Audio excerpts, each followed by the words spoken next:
Happy to be joined in studio by a former Scientologist. Adam Holland joins us. Adam, thank you very much for your time. You're welcome. It's nice to be here.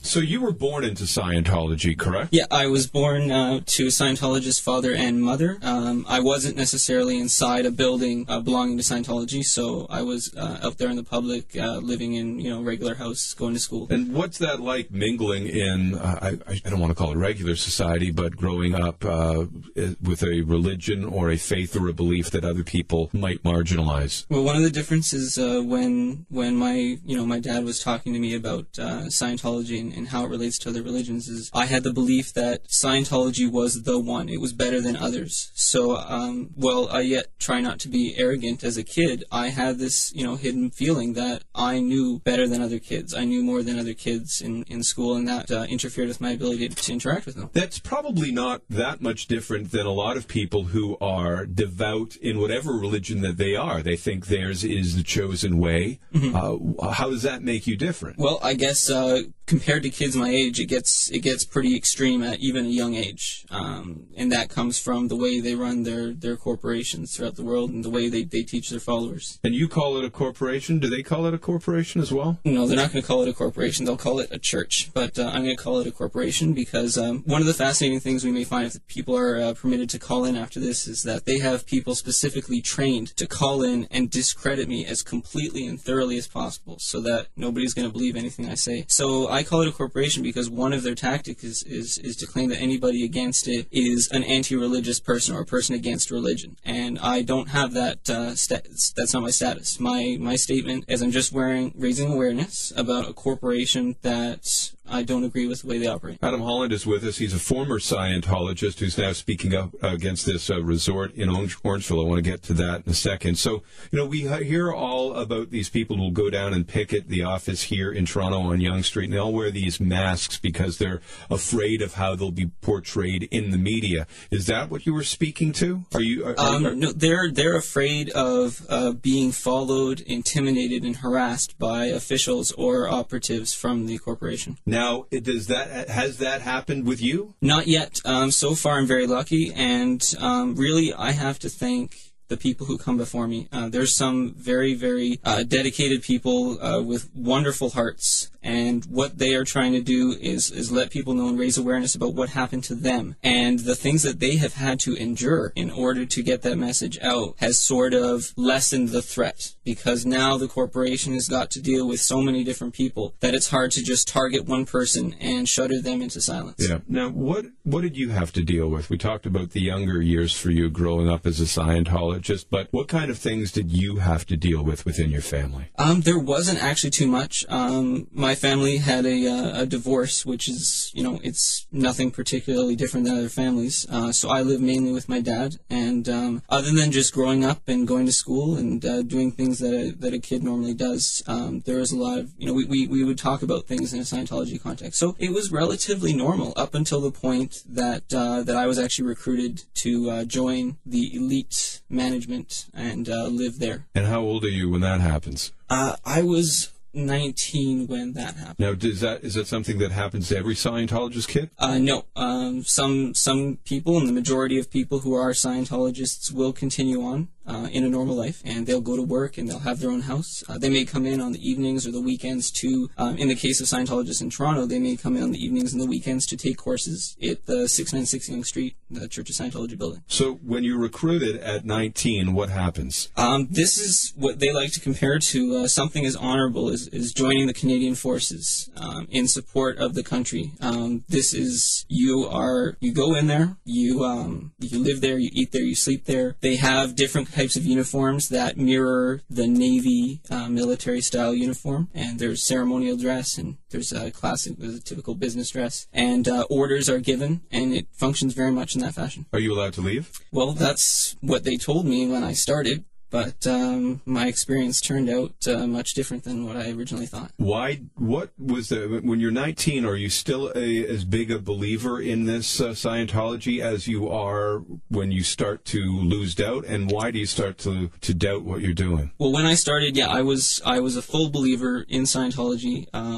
And the concepts that they had. I also consider myself a volunteer, and I wanted an opportunity to contribute to the community. Unfortunately, it didn't turn out to be the case. But yeah, I went in, and I was going in with the full beliefs. I was fully a Scientologist as any other Scientologist would be. There is a new compound coming up to the Orangeville area, and a former Scientologist in studio with us right now, Adam Holland, has been ticketing it and has a bit of a problem with it. So let's go back to 2009. You were in California. You grew up in Canada, but were you in California? Were you recruited to go down to California to go to the Scientology training? Is that accurate? I was recruited in Toronto. Yeah. I did spend some time in California, but because I was fully a believer, I went down there, and it was pretty uneventful. But I had very limited involvement with them there. I came back to Toronto, and during that last part of the year when I was in the Toronto compound, that was where things kind of went wrong. What were the warning flags? Okay, well, the first thing that I noticed is when I came back from California, I had it was actually my birthday. It was in the summer, and I said, "Hey, it's my birthday. I'd like to, I've been out of the country. I'd like to go back and celebrate my birthday with my dad." And you have to sign you have to write a letter and get it approved before you can go. I was like, okay, fine, I'll fill out the letter. But the personnel manager, Sylvie Melinchuk, handed me back the letter saying, okay, you can go this time, but just so you know, you don't always get the day off just because it's your birthday. And that, it should have stuck me. It should have alarmed me a little bit more than it did. But I let it slip. And so I went for the day, came back, and I continued to do my service with this management. Working 18-hour days. Yes, working 18-hour days. Like I said, when I say I'm a volunteer, I mean it. Now that I'm out, I do intend to continue volunteering. So 18-hour days, but as a believer in Scientology, a fully dedicated believer, I was willing to do whatever it took to forward our religion and to make it work. Could you ever leave after that? That was the first warning flag, but what happened when you wanted to leave subsequent to that? Well, one of the things that you'll find when you go sort of behind the curtains into the management of what we see on every day walking past. If anybody walks past 696 and sees that building, that's sort of the show. But where I was behind the scenes, and that's the things that most people will not see. And there was sort of always this borderline control that, okay, they acknowledge that people do need to go, but it's tough. And the next time I actually got a chance to go was Christmas of 2008. And they were saying that, and this is one of the things, is that this control is dedicated almost solely to the generation of income. And on Christmas morning, they said if we meet our sales quota, meaning the sales of books by L. Ron Hubbard, by noon, you get to go. And if we haven't sold enough, well, I'm sorry, you won't be able to see your family until maybe 9 o'clock at night, very briefly, if at all. So we made our sales quota, we sold enough books, and I was able to go for, I think, the last 3 hours. I had a quick dinner, and I had to get back really fast because, like I said, they have this really, really strong control. They wanted me back before the end of the night. So what other unusual discipline methods do they use? That's one. The other one is whenever sales are down, they will at the end of the night, which for us is midnight, they will get us to do as dirty cleaning as possible, cleaning toilets, cleaning bathrooms, cleaning the grunge under the kitchen, the sinks and stuff. So it's pretty tough. So you're raised to think one thing about Scientology, and you're okay with that, and then you become almost this person who's working with slave labor conditions to try to make money for the corporation. Is that basically what turned your mind on the belief or on the religion?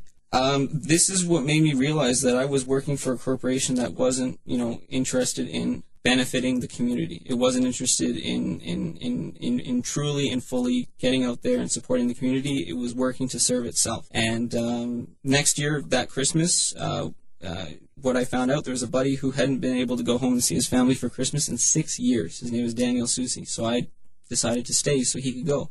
And he did. I was very happy that I was actually able to permit him to go. And but what happened is I said, okay, after that, I want to go. I want to go for a week, even if it's in January or February. And I kept writing things. I kept writing these letters of permission, and it kept coming back to disapprove because they were trying to get me to continue to make more money for them, and I really didn't agree with that. I still thought there was a chance that I might be able to do something good with it, but finally it came to the point where I was like, I'm escaping. I have to go without authorization and go see my family because they are consistently and determined not to let me go. So you didn't have a life, and that was basically that was the turning point to realize that you're just here, you're a cog to make money for them. Unfortunately, yes. And the scariest part was that the night before I was going to take my unauthorized leave, I was brought into an interrogation that lasted for 5 hours. I was yelled at. What was the interrogation about?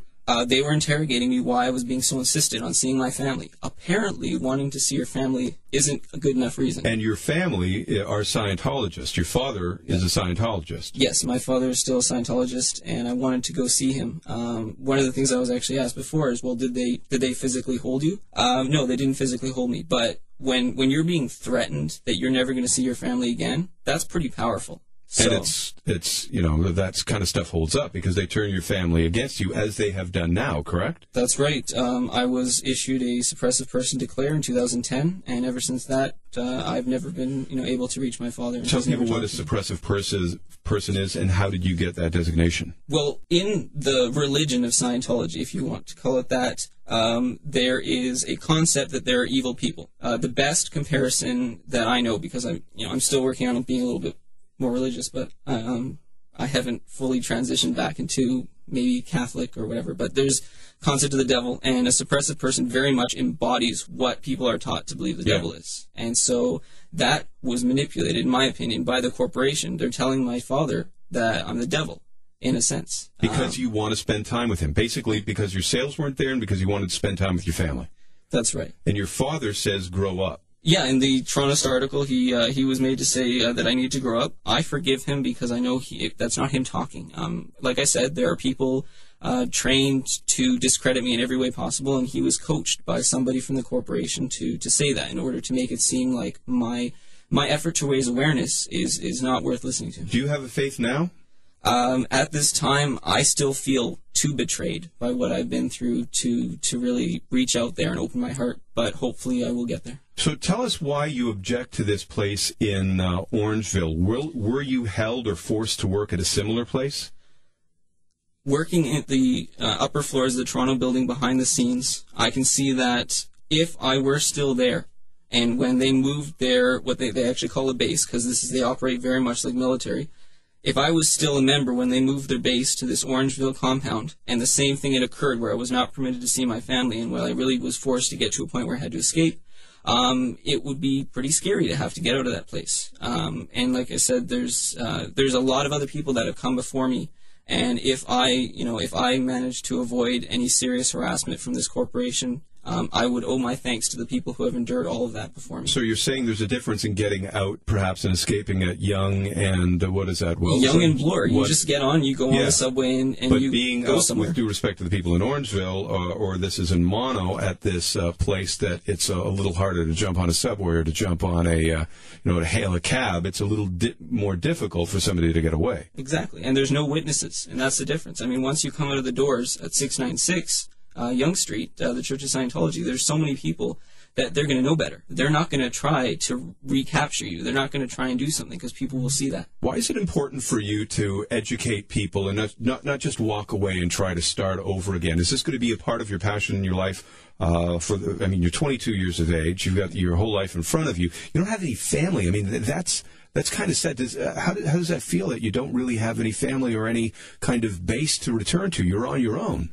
Well, one of the things I'm really glad about, and that's one of the things that they, they'll tell you that is not true. They believe that society is so messed up that it's not worth living in the real world. And since I have escaped and I've fully gotten out, I have met some of the most wonderful people.